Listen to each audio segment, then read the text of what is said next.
Hello children, good morning. Today I will start the chapter Real Numbers. Before starting the lesson, let us recall a few concepts which you have learnt in earlier classes. In class 9, you have studied about natural numbers, whole numbers, integers, rational numbers, irrational numbers and real numbers. So, what do you mean by natural numbers? You know, the counting numbers are called the system of natural numbers and it is denoted by the symbol capital letter N. Next, whole numbers. The natural numbers and the number 0 together are called the system of whole numbers and it is denoted by the symbol capital letter W. Next, integers. The natural numbers and their negatives and 0 taken together are called the system of integers and integers are denoted by capital letter Z or I. Next is rational number. The numbers which can be expressed in the form of P by Q where Q is not equal to 0 and P and Q are integers are known as rational numbers. Next, irrational numbers. The numbers which cannot be expressed in the form of P by Q are called irrational numbers and the rational numbers and irrational numbers taken together are called real numbers and it is denoted by the symbol capital letter R. In today's class, we will study about two very important properties of integers. The one is Euclid's division lemma and another one is fundamental theorem of arithmetic. Now, let us know about Euclid's division lemma. Lemma means it is a proven statement used for proving another statement.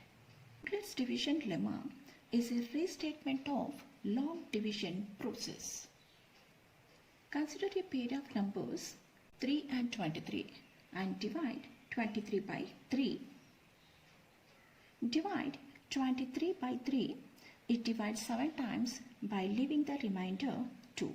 Here 23 is the dividend, 3 is the divisor, 7 is the quotient and 2 is the remainder.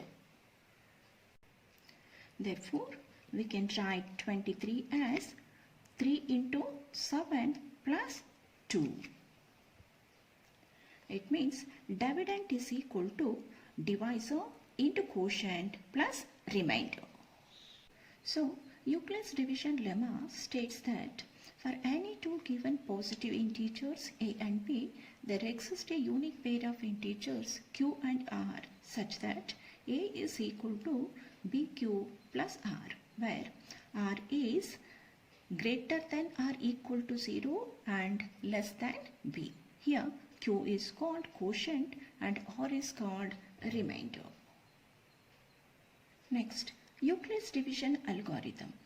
Algorithm means it is a series of well-defined steps which gives a method for solving a certain type of problem.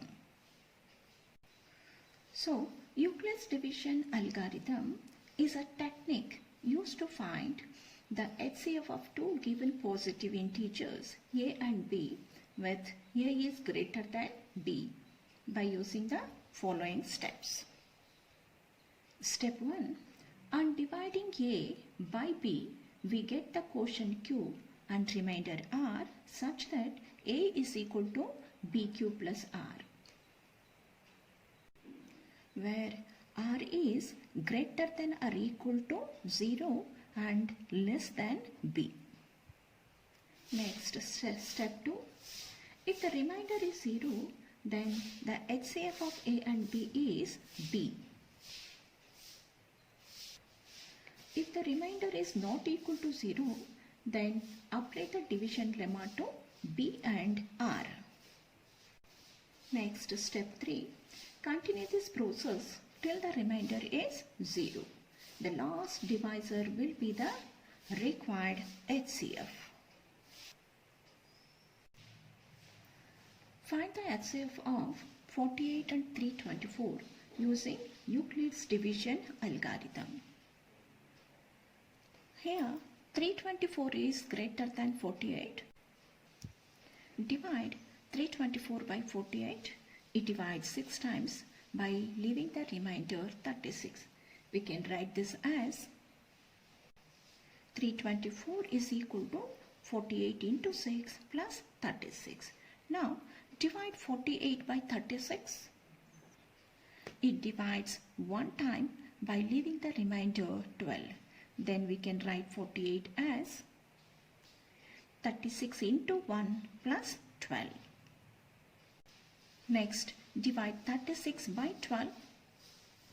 It divides 3 times by leaving the remainder 0. Therefore, we can write 36 as 12 into 3 plus 0. Therefore, the last divisor 12 is the HCF of the given pair of numbers. Therefore, the HCF of 48 and 324 is 12. Next, let us know about the fundamental theorem of arithmetic. You know, every natural number can be written as a product of its prime factors. For example, we can write 35 as the product of the two prime factors 5 and 7. Next, 69. We can write 69 as the product of two prime factors 3 and 23. Next, 42. We can write 42 as the product of three prime factors 2, 3 and 7. And next, 12. 12 is the product of 2 into 2 into 3. Here we can write 2 into 2 into 3 as 2 square into 3. Next, we can write 48 as 2 into 2 into 2 into 2 into 3. So we can express this as 2 to the power of 4 into 3. From these examples, we can say that every composite number can be written as the product of powers of prime numbers. This result we can state as fundamental theorem of arithmetic. Therefore, we can state the fundamental theorem of arithmetic as every composite number can be uniquely expressed as a product of primes except for the order in which these prime factors occurs. Next, let us know about HCF and LCM of numbers.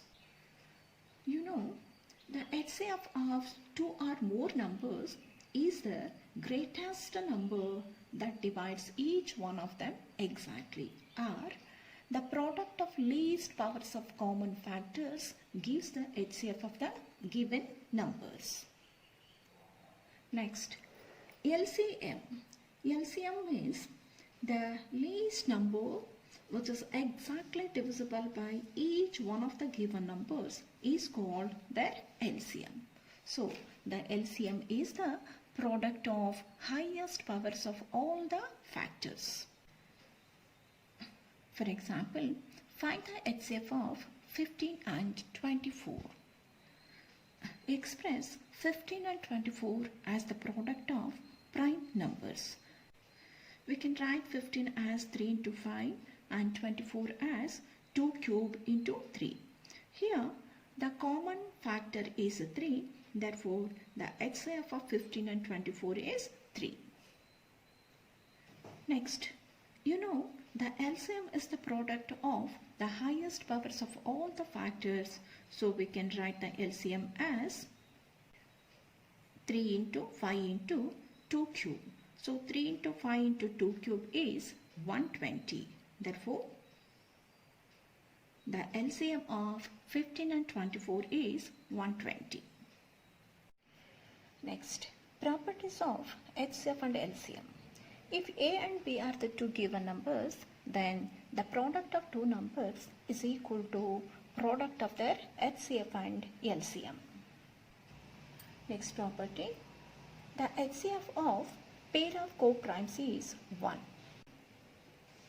Next property, LCM of pair of coprimes is equal to product of coprimes. Next, rational and irrational numbers. You know the rational numbers. The numbers which can be expressed in the form of p by q, where p and q are integers and q is not equal to 0, are called rational numbers. Next, properties of rational numbers. The first property, all integers are rationals. Next property, all rational numbers when expressed in decimal form are either terminating decimals or repeating decimals. Example, 1 by 2 is equal to 0.5.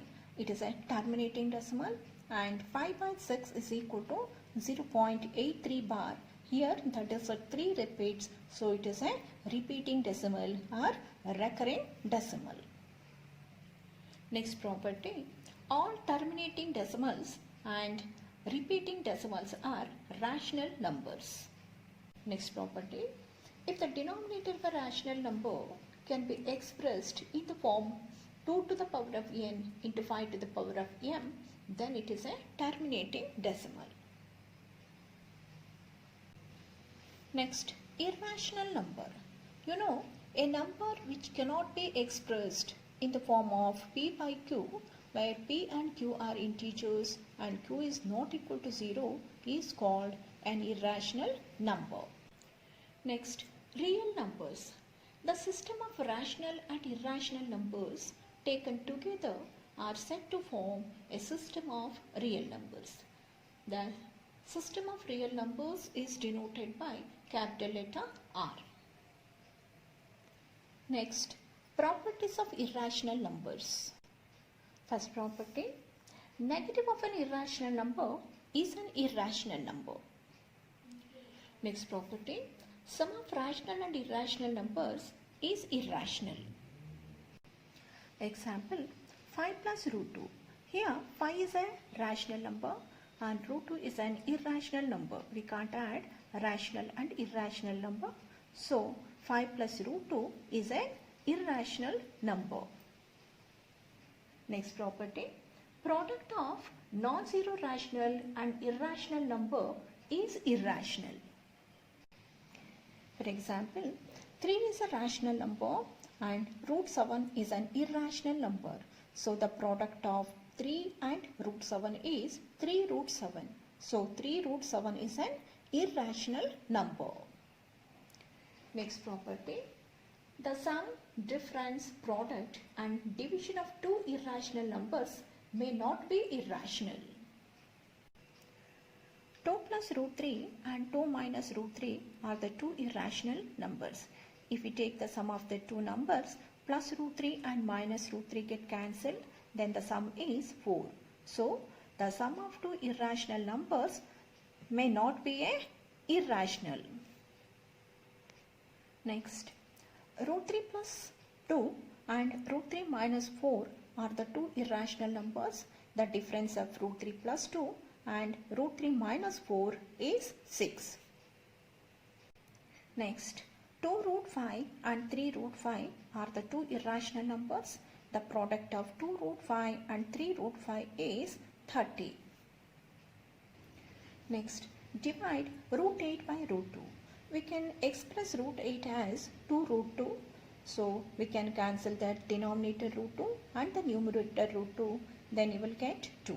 Therefore, the sum, difference, product and division of any two irrational number may not be an irrational number.